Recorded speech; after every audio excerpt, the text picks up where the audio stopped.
Uma palavra que Deus colocou no meu coração, e eu preciso que você abra a sua Bíblia em Gênesis, no capítulo de número 37, o versículo é o de número 5. Gênesis 37, verso 5. Depois, se você puder se manter com a Bíblia aberta e acompanhando, vai ser bem importante. Nos diz assim a palavra do Senhor: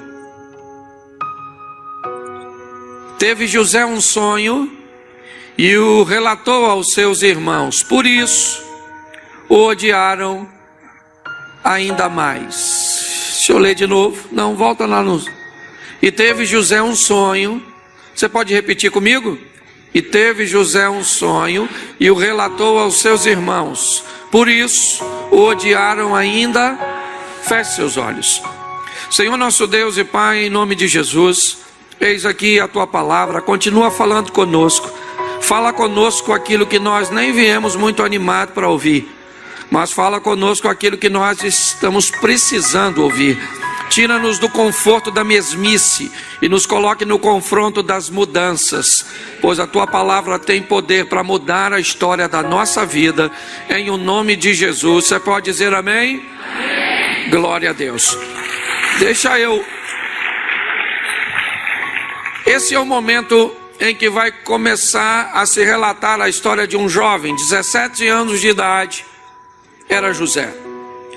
Um dos grandes homens do Velho Testamento, mas alguém que de uma forma muito centrada, muito equilibrada, cresceu ao longo da história. Ele é alguém que nos ensina que a maneira mais segura até hoje de se subir ainda se chama escada, que nos oferece a oportunidade de irmos um degrau de cada vez. Eu costumo dizer que quem nasce grande é monstro, certo? Nada melhor do que galgar, do que crescer, do que não queimar etapas, do que viver, certo? Os momentos, sejam eles fáceis ou difíceis da vida, que vão nos levar para a próxima fase, para o próximo estágio. José, o presente momento, ele é o irmão mais novo, só Benjamim nasce depois dele. José é o irmão caçula e ele tem nos seus irmãos mais velhos um comportamento extremamente ruim, um comportamento nocivo.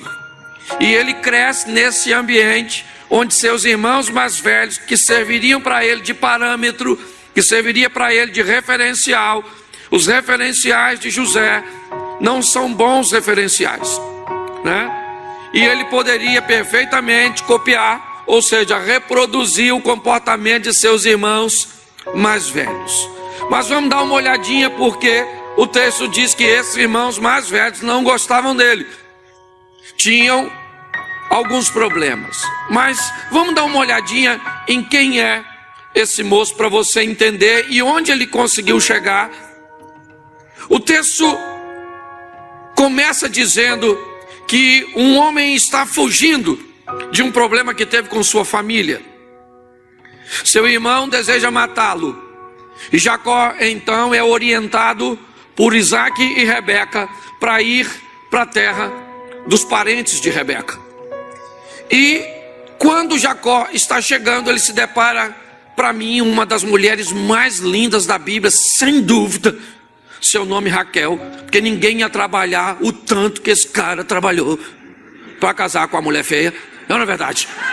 Raquel devia ser uma coisa extraordinária, que o camarada ele vai trabalhar praticamente 14 anos para casar com a dona, certo? E eu imagino a primeira forma de pagamento seria 7 anos. E Raquel, uma menina nova, que vai ter o privilégio, e ela sabe disso, o único que não sabe é Jacó, que ela vai se casar, provavelmente primeiro que sua irmã Leia, ou Lia, num ambiente que isso não era comum.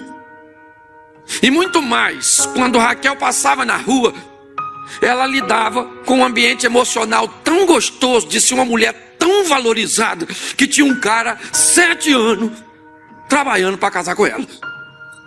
Ok? Então eu imagino a valorização, a postura de uma mulher que sabe que tem um cara trabalhando 7 anos de graça só para casar com ela. Eu não é. Isso devia ser algo que encheria o ego de qualquer mulher. Então eu imagino Raquelzinha nesse ambiente emocional, sonhando que ia se casar com seu amado, o homem que trabalhou 7 anos para casar. Eu não sei o que Labão fez no dia do casamento, e estava tudo preparado para Jacó se casar com Raquel, e ele colocou Lia. Eu imagino a frustração das duas, uma que foi avisada em cima da hora que ia casar, e outra que foi avisada em cima da hora que não ia casar. E o pior de tudo, ninguém falou nada com Jacó. Certo?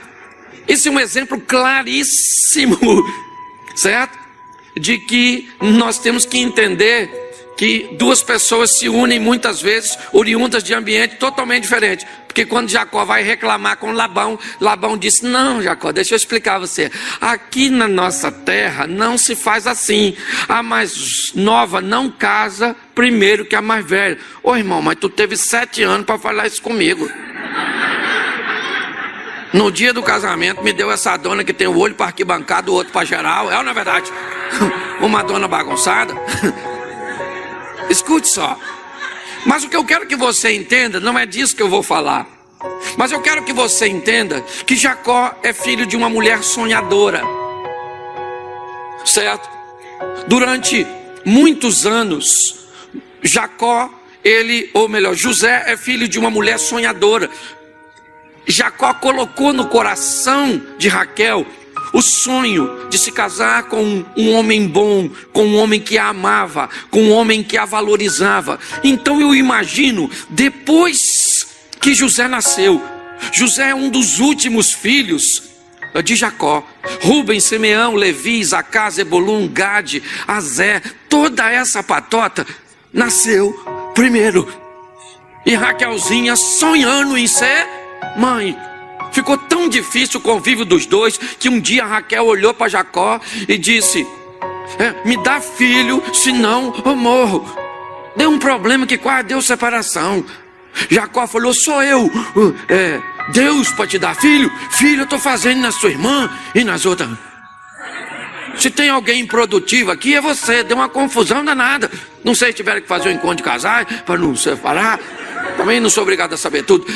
Mas eu quero que você entenda que Raquel era uma mulher sonhar. E quando José nasceu, um povo que vivia extremamente ligado à tradição oral, eu imagino Raquel contando para José quem era ele. José, você é produto de um sonho que eu sonhei a minha vida inteira em ter você. Seu pai trabalhou 7 anos para casar comigo. Tá vendo aquela megera que tem um montão de filho? Ela não era para ser a mulher do Jacó, porque Jacó nem gostava dela. Ele me ama, aquela coisa toda. E eu imagino José crescendo num ambiente onde ele ouvia história de sonhos. Talvez isso nos faça entender porque ele é o único numa família agora de 11, 10 homens e uma mulher que não sonha. O único a sonhar nessa família é José. E provavelmente porque ele é um sonhador, porque ele é filho de alguém que sonha, porque ele cresceu num ambiente onde se falava de sonhos. Sonhos vão fazer parte da história dele.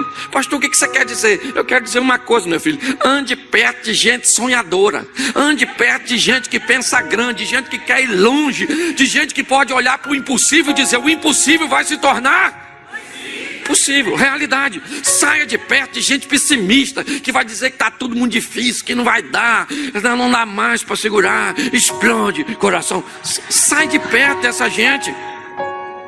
Ok? Porque quando você anda com sonhador, sonhador é assim, ó. Quando você está contando seu sonho para um sonhador, por exemplo, a senhora quer casar com um homem alto, louro, rico, fiel, tudo isso que a senhora acha que vai achar.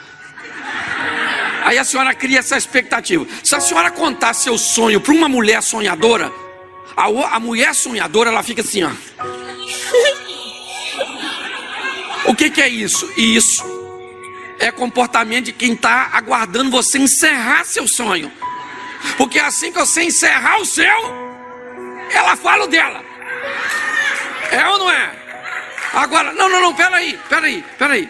Mas quando você conta seu sonho para quem não sonha, quando você termina de contar, o semblante da pessoa, primeiro que ela fica assim, ó. Você vê na cara da pessoa que ela diz que esse homem não existe, que se existir não é pra tu, porque tu não merece, que você vai morrer solteiro. Sim ou não? Então deixa eu falar uma coisa pra você. Cuidado com quem você anda, com quem você mantém perto de você. Certo? O que eu tô vendo? Eu tô vendo um camarada que tá no meio de uma turminha que tem um comportamento incorreto. Sim ou não? Mas a Bíblia diz, ensina o menino o caminho que ele deve andar, que ele vai crescer e não vai se desviar dele.